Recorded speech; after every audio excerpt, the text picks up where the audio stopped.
Quaresma é tempo de reflexão, é tempo de arrependimento, é tempo de renovação e também é tempo de reconciliação. Tempo de voltarmos os nossos pensamentos para Deus, meditando sobre o sofrimento de Cristo, que mostra o tamanho do amor de Deus por nós, meditando também como a nossa vida pode estar mais alinhada com os propósitos de Deus, valorizando todo esse sacrifício de amor que foi feito por nós. O tema da reconciliação perpassa os textos do dia de hoje. Vai passando desde o Salmo até o texto de Isaías, o texto de 2 Coríntios, até chegar ao ápice ali com o texto do Evangelho, quando Jesus conta a parábola do filho perdido, uma das mais belas ilustrações sobre o amor gracioso de Deus Pai. Começando no Salmo 32, a gente viu como esse salmo expressa a alegria de quem recebe o perdão. O salmista Davi diz: feliz aquele cujas maldades Deus perdoa e cujos pecados ele apaga. O salmista também lembra que quando nós não confessamos os nossos pecados, quando não queremos encarar esse movimento do arrependimento, na verdade estamos colocando para dentro de nós muito peso, muita mágoa, muita dor, muita culpa. Ele diz: enquanto não confessei o meu pecado, eu me cansava chorando o dia inteiro. Era como se os meus ossos se desfizessem dentro de mim. Então eu confessei o meu pecado e não escondi a minha maldade. Resolvi confessar tudo a ti e tu perdoaste todos os meus pecados. Esse movimento de confessar os pecados todos os dias a Deus em oração. Quem sabe confessar os pecados com o pastor também, ministro da palavra, escolhido por Deus e preparado para ouvir e para anunciar perdão. Prática que pouca gente usa hoje, mas é algo que faz muito bem para a vida e para a alma. Confessar os pecados uns aos outros, o apóstolo Paulo diz também, encontrando vínculos cristãos de confiança, encontrando pessoas que estejam dispostas a nos ouvir e treinando inclusive os nossos ouvidos, para de maneira receptiva e amorosa e sem julgamentos, acolher as pessoas nos seus sofrimentos, nos seus questionamentos, nas suas dores também. É muito importante que a gente acredite no poder reconciliador da fé que recebemos pelo Espírito Santo, da fé que está fundamentada no que Cristo fez por nós. Seguindo pelas leituras, a gente encontra lá em Isaías 12 a verdade de que Deus, sim, fica irado com o pecado. Deus se ira conosco por causa da nossa rebeldia, maldade, por causa da maneira como nos afastamos dele. Mas Deus também sempre está pronto a perdoar e receber de volta e nos levantar quando caímos e nos colocar para cantar louvores a ele e ainda sermos testemunhas do seu amor onde nós estamos no meio do seu povo.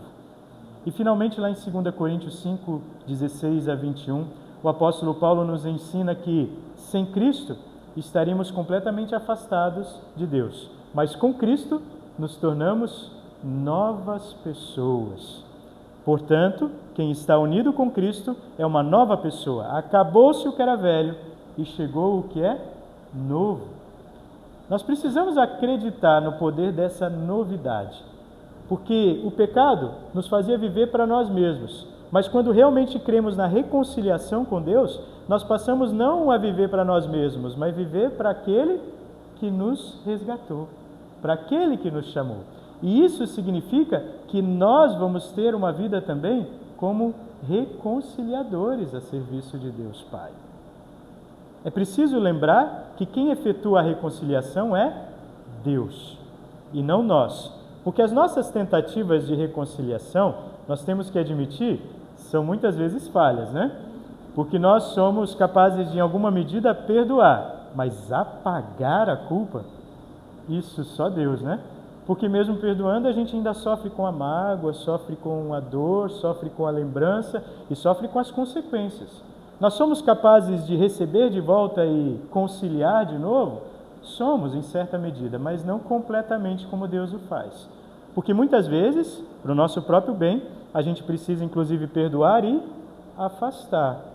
Porque não conseguimos viver da mesma maneira, vínculos são quebrados, confiança e uma série de situações podem se romper, ainda que a gente perdoe e ainda que a gente aprenda a conciliar com o amor cristão e com respeito e compaixão com a pessoa, uma nova vida e uma nova relação com ela. Mas Deus ultrapassa tudo isso. O amor de Deus é tão grande que vai para muito além do que a gente consegue fazer. Por isso que a gente, quando fala de reconciliação, tem que estar lembrando que para nós, cristãos, isso é um ato único de Deus. Reconciliar completamente é algo que só Deus faz. Por isso o apóstolo Paulo, quando está falando aos coríntios, que no fundo ele queria reconciliar com ele mesmo como apóstolo e uns aos outros, porque a igreja de Corinto era uma bagunça de vaidades, de doutrinas, de caminhos e de viagens.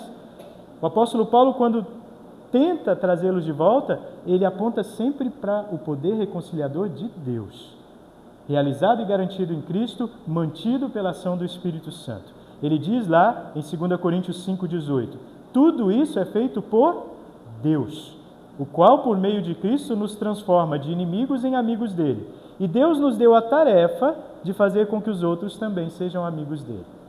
Uma outra tradução, a Nova Almeida Atualizada, que a gente usa na igreja Nova Tradução na linguagem de hoje, mas a Nova Almeida Atualizada, que veio depois, mas que recua um pouquinho para ficar mais próxima do texto original, ela diz assim, ora, tudo isso provém de Deus, que nos reconciliou consigo mesmo por meio de Cristo e nos deu o ministério da reconciliação. Isso é bem interessante. 3 movimentos ali. Primeiro, Deus nos reconciliou consigo mesmo por meio de Cristo, na cruz. Esse é um ato único dele. Não fui eu que aceitei Jesus, não fui eu que me movi em direção a Deus porque eu estava sofrendo, não. Foi ele que me pegou pela mão, me iluminou pelo Evangelho e me trouxe para perto de si. Deus efetuou isso por meio de Cristo, não por obras humanas, não por qualquer capacidade ou força de vontade nossa, mas por meio de Cristo e da sua cruz, é que se deu essa reconciliação. E aí, ele nos deu o ministério da reconciliação. Como é que é isso? O que é um ministro? Alguém que vai administrar em nome de outro algo importante. Mais à frente, o apóstolo Paulo vai dizer que nós somos embaixadores. Ele diz, eu falo a vocês como embaixador de Cristo. Nós somos representantes do amor de Cristo e da reconciliação que Deus quer para todos os povos do mundo, onde Ele nos colocou. Isso é muito bonito para refletirmos também. Mas é importante lembrar, antes de qualquer coisa, que quem já estava o tempo todo agindo? Deus como nosso Pai.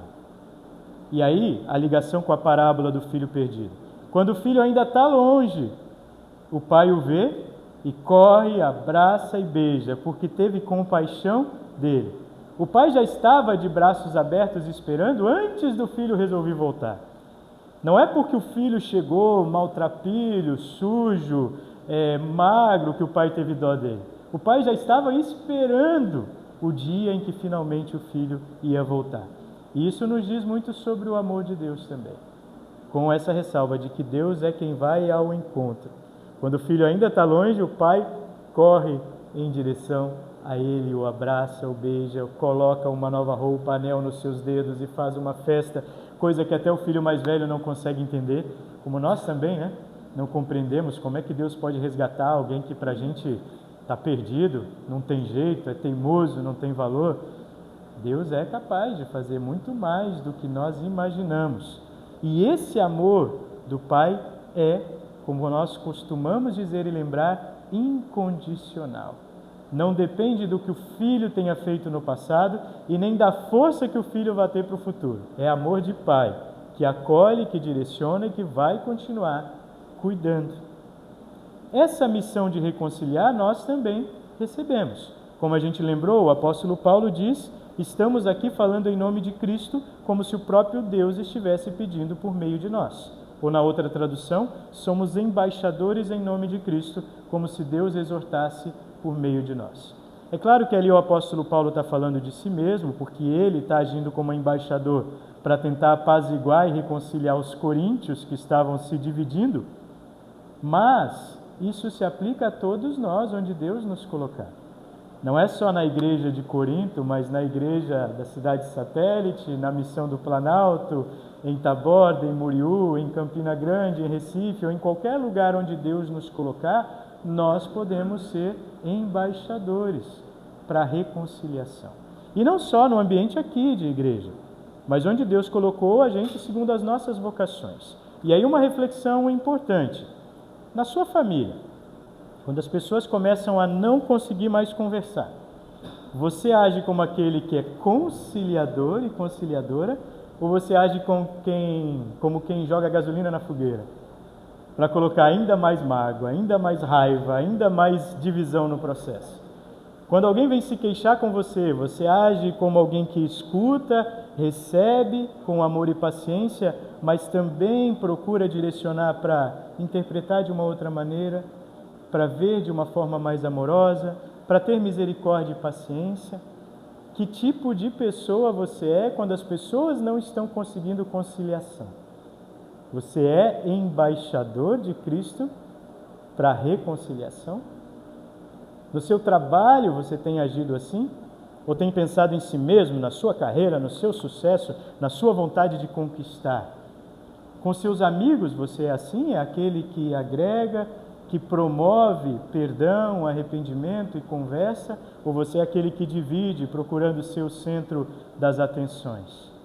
É preciso que a gente, como cristão, realmente se esforce, se esmere, buscando na palavra de Deus sabedoria, pedindo a Deus em oração que Ele nos dê, pois Ele promete a dar a quem o pede, que a gente busque realmente agir como agentes de reconciliação.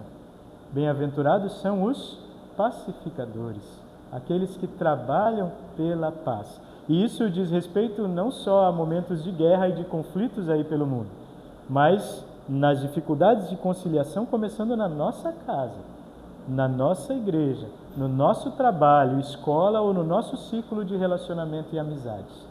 Quanto mais nós formos vistos como agentes de reconciliação, mais a gente de fato vai estar agindo como embaixador de Cristo ali. Porque nós seremos para as pessoas representantes desse perdão, desse amor que reconcilia. E quem sabe ali possam surgir oportunidades de belas conversas sobre o amor de Deus, de belos convites para vir até a igreja, de belas relações que vão ser de amizade, mas que também vão trazer amigos para Deus.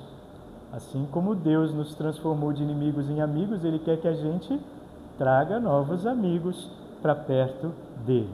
É claro que nós vamos falhar nisso. Falhamos muitas vezes. Mas é preciso confiar na grandeza do amor de Cristo, que deu a sua vida por nós. E confiar que apesar das nossas falhas, Ele nos ama, nos acolhe de volta e quer nos enviar como mensageiros do seu amor. Isso é um ciclo que não termina enquanto estamos vivendo neste mundo. É esse ciclo de arrependimento, crescimento no perdão para uma nova vida, para servirmos de instrumento de Deus. Pode ser que em alguns momentos a gente parece que estava bem e cai lá para baixo de novo? Pode, porque não se trata simplesmente de estar sempre na ascendente, se trata de estar numa espiral constante, aprendendo com Deus a partir de cada coisa nova que Ele nos ensina e até a partir dos sofrimentos, derrotas e tentações que Ele permite que cheguem até nós. Reconciliação. Esta é a palavra de hoje para nós. Reconciliar-se com Deus, crendo no sacrifício de Cristo e no amor dele por você. Chegar de novo para perto do Pai, viver ali pertinho, experimentar de novo esse amor com toda a grandeza que Ele tem. Reconciliar-se com os irmãos, que são como você, pecadores, às vezes difíceis de lidar. Reconciliar-se com a família, porque ainda com as dificuldades, são aqueles que Deus nos deu e que vão fazer falta um dia para nós. Reconciliar o mundo com Deus, à medida em que, caminhando por aí, Ele possa nos usar como instrumentos do amor e do perdão que há em Cristo Jesus. Que Ele nos abençoe para isso. Amém.